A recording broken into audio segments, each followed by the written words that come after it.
तुम्हाला माहित आहे का काय तुम्हाला एक घंटा शांत चिंतन ऐकायचं तेव्हा कळणार आहे काय चाललंय ती गोंधळात तुम्हाला काही कळणार नाही काय असतं या अभ्यासाला इतकी हुशार आहेत यांचं काम काही नसतं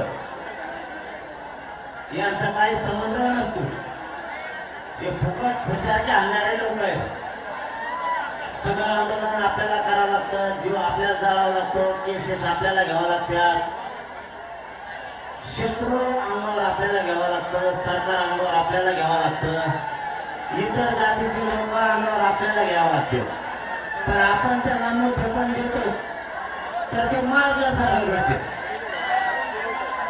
त्याच्यामुळं आपल्या सगळ्यांनी मान घ्यावा या मताचे आम्ही तुमचं सुद्धा योगदान येऊन तुम्ही जर फोन आल्यावर बदलत असता आम्ही पण सोपे नाहीत मुली एवढे त्यामुळे अभ्यासात फटायचं काही विचार नाही मीच नाही मोठा अभ्यास आहे आत्ताच पक्षाला मोठा अभ्यास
तुमच्या मेहनतीला फळ आलेलं आहे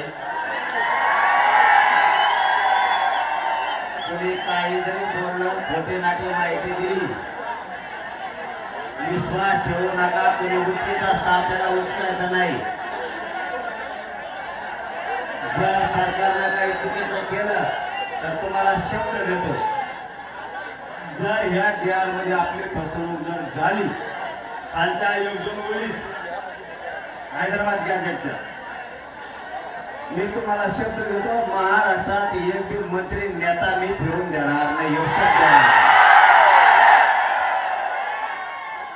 त्यामुळे तुम्ही काही म्हणलं तरी विश्वास ठेवू नका शांत सरकारवर विश्वास ठेवा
मनोज जरांगे पाटील हे आता कदाचित आझाद मैदानाचा ताबा काही वेळानंतर सोडतील, कारण आझाद मैदानावर गेल्या 5 दिवसांपासून मनोज जरांगे पाटील यांचं आंदोलन सुरू होतं।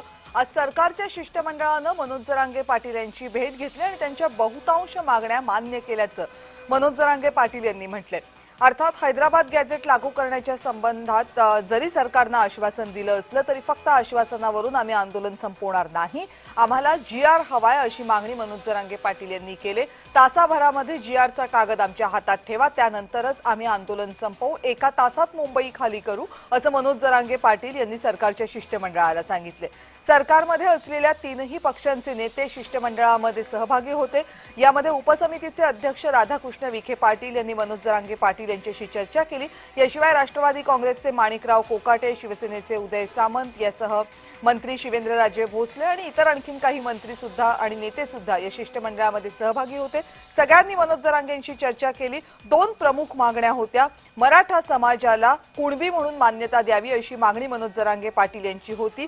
ही मागणी लगेचच मान्य करता येण्यासारखी नाही, त्या संदर्भातला जीआर सरकार काढेल, पण त्यामध्ये काही कायदेशीर त्रुटी आहेत, कायदेशीर अडचणी आहेत, त्यामुळे महिनाभराचा तरी किमान वेळ आम्हाला द्यावा अशी मागणी सरकारच्या वतीने राधाकृष्ण विखे पाटील यांनी मनोज जरांगे पाटील यांच्याकडे केली, ती मान्य करण्यात आलेली आहे। हैदराबाद गॅझेट लागलीच लागू करावं अशी मागणी मनोज जरांगे पाटील यांनी केली होती।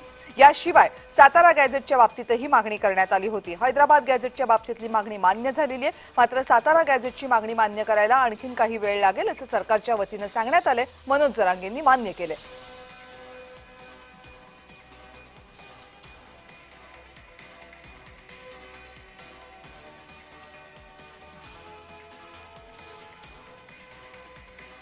मनोज जरांगे पाटील यांनी केलेल्या आणखीनही काही मागण्या होत्या ज्या सरकारकडून मान्य करण्यात आलेल्या आहेत। मराठा आंदोलन सुरू झाल्यापासून ज्यांचा मृत्यू झाला